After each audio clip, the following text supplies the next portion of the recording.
Hello and welcome to UAT Time within the United Countries special by First Ukraine. You can find us at the frequencies available to our website firstuat.com. I'm Sergey Velichanskiy. And I am Olivier Vedrine. UAT Time is dedicated to bring Ukraine and Europe closer to each other by introducing the real Ukraine to the rest of the world. The conflicts in the 21st century are lost and won in the minds of people and not only on the battlefields. It is no wonder that after being in such a close proximity with Russia for many years, and especially having had all key positions with access to state secrets entrusted to people whose allegiance was to Moscow, we could not have kept Crimea and have lost initial battles for some parts of eastern Ukraine. Are we in better positions now?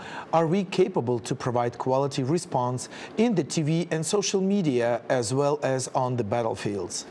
Our guest today is Volodymyr Polevyi, the head of the Information Analysis Center of the National Security of Ukraine. Welcome, welcome. Thank you for joining us. Hello. The situation in Ukraine is dangerously hot,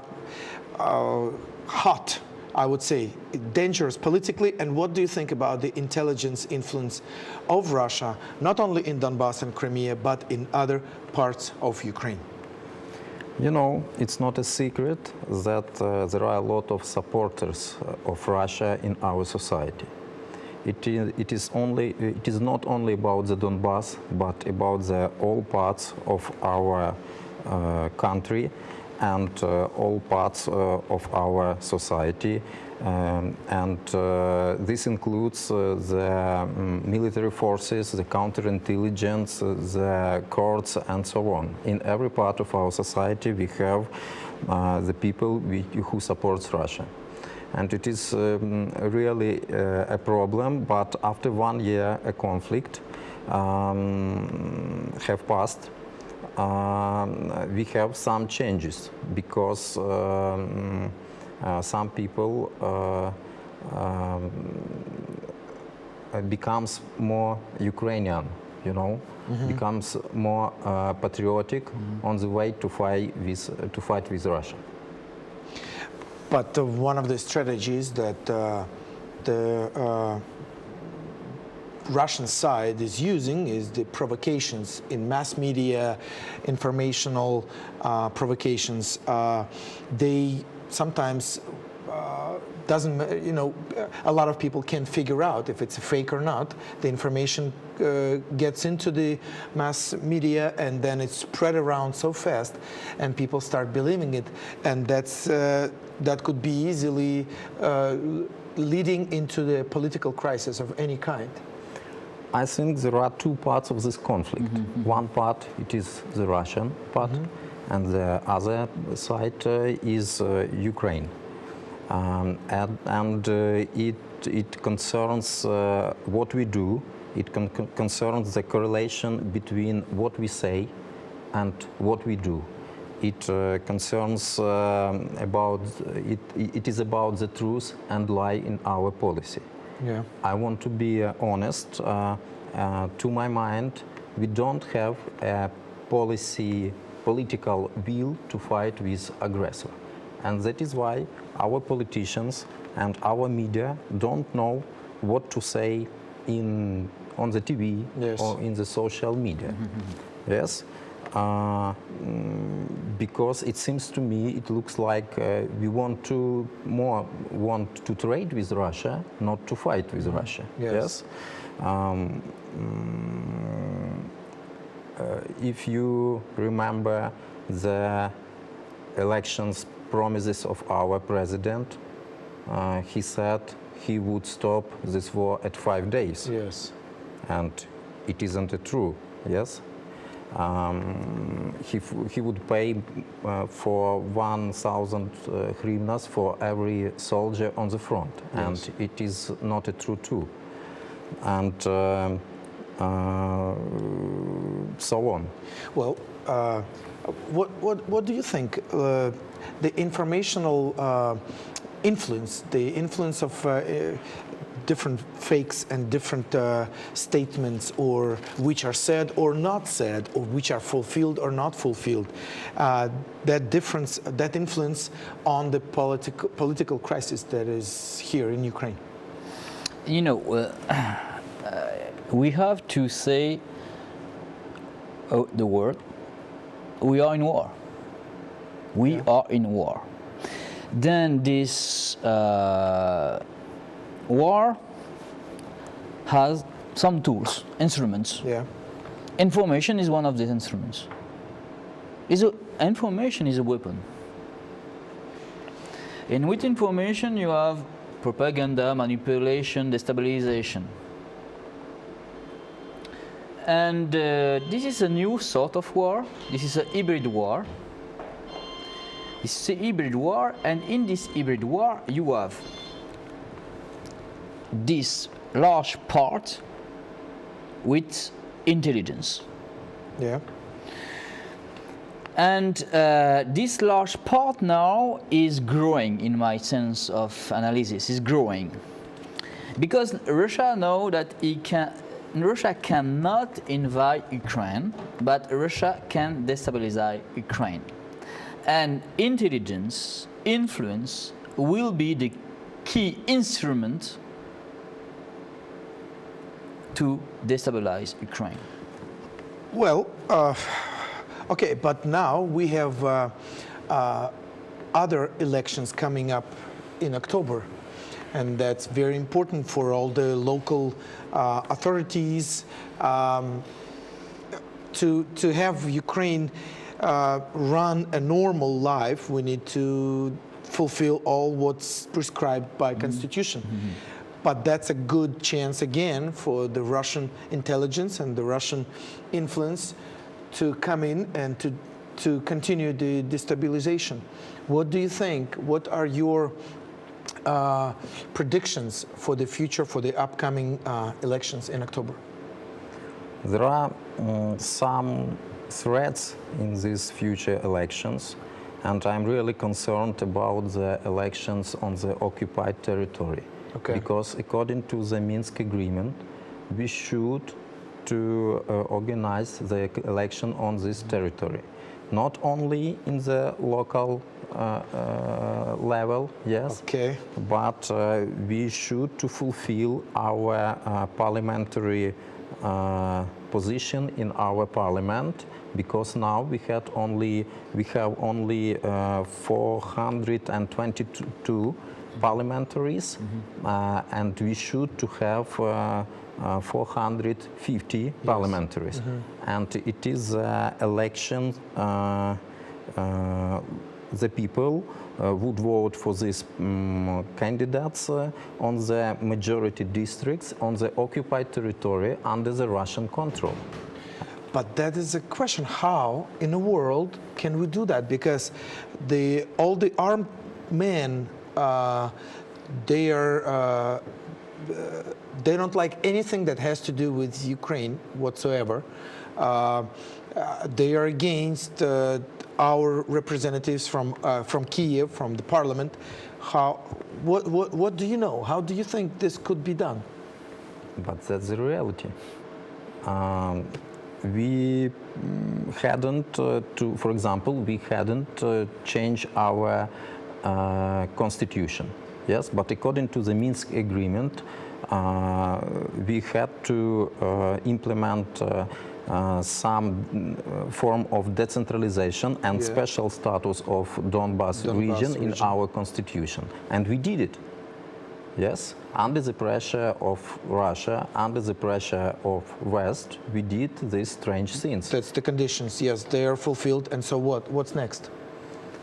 As for me, we would have some form of frozen conflict, and it would become more interior, not the conflict between Ukraine and Russia as we have now, but it would be the interior conflict between the parts of Ukraine, yes, between some representatives and, for example, militia and military forces of Ukraine. Okay, so are we saying that we're giving them the legitimation? They become legitimate? Yes, according to the Minsk agreement, they would become legitimate. Legitimate. Yes, we are like some scenario, like not totally like, but some part like Abkhazia and Georgia.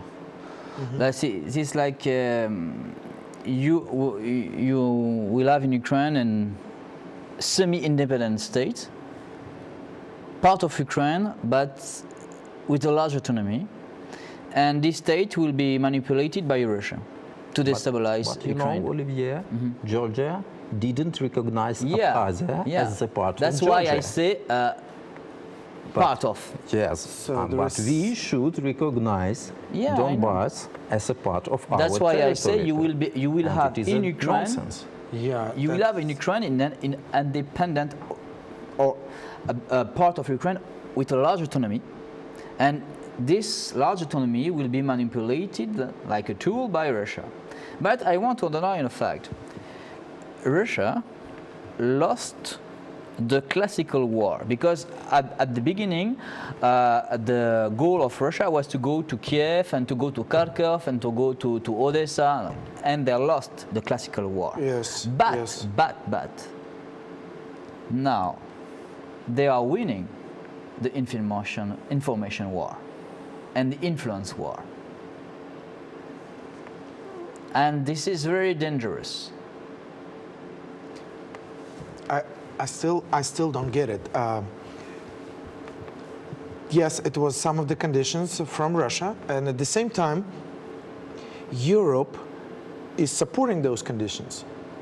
I Yeah. guess one of the things they want to stop the war. No, as I said to you, Europe is afraid Yes. about Russia, and we don't want a war with Russia. That's why in information, in newspaper, in TV, in Europe, we don't speak about a war in Ukraine. We speak about civil war, crisis. Okay. Yeah, use all kinds of terms instead of. Yeah, and that's why we ask the Ukraine to please stop, because we don't want a war with Russia. And we do the same. We don't use the word war. In the official, yes. in ATO, anti-terroristic operation, but not the war. not the war. And That's why I think we have, when we have to do an interview, we have to say frankly and honestly, this is a war. And stop to make the other words. because so much different types of weapons is used, it's hard to imagine any anti-terroristic operation with the use of all the real full-blown military equipment and Yeah. weaponry. Okay. The thing is that on one side we have a war in Donbass or anti-terroristic operation, but on another side we are having a domestic war against corruption, and whether we're winning or not, that's not a matter yet, because we're not sure what is going on. In some of our previous programs, we talked about some laws and some intentions that are publicly expressed, but at the same time, nothing is done. And so, what would you say about the war against corruption? Is anything changing? I think something has been done for this time. But I think we still have inefficient war or struggle against the corruption in Ukraine. You know, I have a special marker about this war against corruption. It is a so-called free trade zone in Crimea, in occupied Crimea. We have a law, and it is absolutely legitimate to trade with the occupied Crimea, with the whole Russia, on the condition of the free trade zone. And the next marker is customer on the border with Donbass. Because we proclaimed that there is no trade relation between Donbass and Ukraine. Officially, that's the position. Officially, but there are a lot of Smuggling and contraband, yes. And contraband. And to my mind, there is only way to resolve this problem, to organize the customer points on the border, and to take the taxes from these goods. And so you would say you are in favor of doing the trade between the main part of Ukraine and the Donbass territory? If we can stop the trade, it's better to organize it with Russia as an aggression state. Yes. Yes. We should take taxes from this trade. Okay. What do you think? Supposedly that's an occupied territory. People are getting dead, getting killed in that territory at this point, and And for me, I am more strict. I think we have to cut all the link. No connection. No connection. Strategically, yes. Strategically, this is the only way. It is the only way to resolve the problem. If Russia is aggression, what are we talking about? So for example, during the First World War, the Second World War, we were in war against Germany, and no trade, between France and Germany during the war. That's obvious. Then that's why I think no, with Russia you have to be strong. You cut all the links. But at the same time, we have, in all the layers of society, there are issues like singers. Should singers be able to go and perform in Russia and do concerts and make money there, or other businesses? But recently, one of the major beer manufacturers in Kyiv has announced that they're going to produce beer in Russia. I hope that's not the truth, and it's a fake, but so it doesn't help. It doesn't help, bring peace in our society, and it destabilizes the society in all the different layers. During the First World War between France and Germany, a French company didn't go to Germany to produce beer or wine or something like that, okay? Yes. And during the Second World War, some car company like Renault worked for Germany during the Second World War. And at the end, General de Gaulle make Renault public company. Oh, so he nationalized it. Oh, that's interesting. You see, but that's what, first of all... For me, this is incredible. That's a company in Ukraine. Ukraine is in war against Russia in the Donbass, and this company will do money in Russia? But that's, what is that? But there we go again. There is no official state of war. We have basically an anti-terroristic operation. And my friend on ATO, they are fighting for what? Against who? Well, you're asking me. Yeah, no, I ask. Yes, this is a general question. We had some discussion on this subject with Olivier. Yes, and thank you, Olivier, that you mentioned the General de Gaulle. But as for me, our government is more like Vichy government during the Second World War in France, not like the General de Gaulle government during the war, because we have the same, the occupied territory, the collaboration with the enemy on some direction, for example, on trades, with the same free trade zone in Crimea. Yes, we have the negotiations and so on.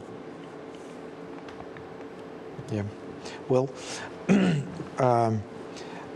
at one side, life has to continue, but on another side, until there are some specific statements and law or court decisions made for the public, to underline the previous story and previous happenings, and to turn on, move us to a new stage of our relationships. It's hard to talk about these things.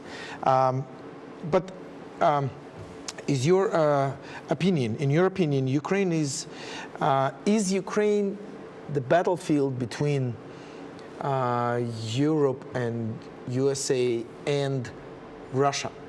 Is that where the clashes of interests is taking place?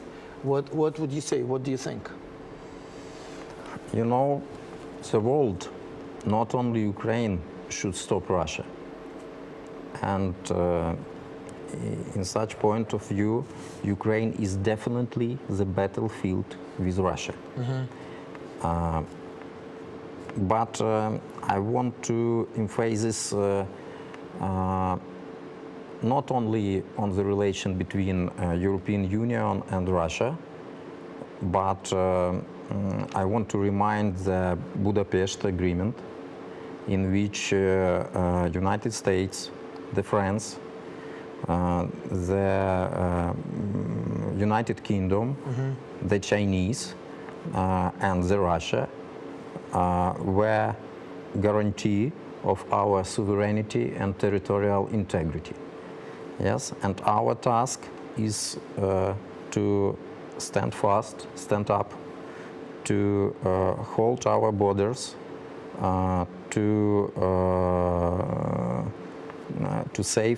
keep safe our sovereignty and territorial integrity until our guarantors, mm-hmm. such as United States, British, France, and other countries, will organize the economical and other pressure on Russia. Yes, I wish it was that simple, but looks like some things are happening, either individually, like France didn't sell Mistrals to Russia, or on the level of European Union, like sanctions, official sanctions against mm-hmm. Russia. What do you think? Are they effective? We are to increase the sanction against Russia, in my point of view. That's exactly what because we are running against the time. Yes. We don't have a lot of time, and we are to increase the sanction. I want to underline, this is not a war against the Russian people. This is a war against Putin and yes. a new imperialistic Russia. And we have to fight for values. Okay. What do you think about the sanctions? European values. Are they sufficient, or what should be or could be done? I'm totally agree with Olivier that we should increase our sanction against Russia, but I want to ask the West countries, is this all? That's all? Yeah. And that's all what you can? You are the guarantors of our sovereignty. You are the countries of democratic values. Yes. Are looking at this aggression, at the occupation of Crimea, at the violation of human rights on our territory, and that's all. You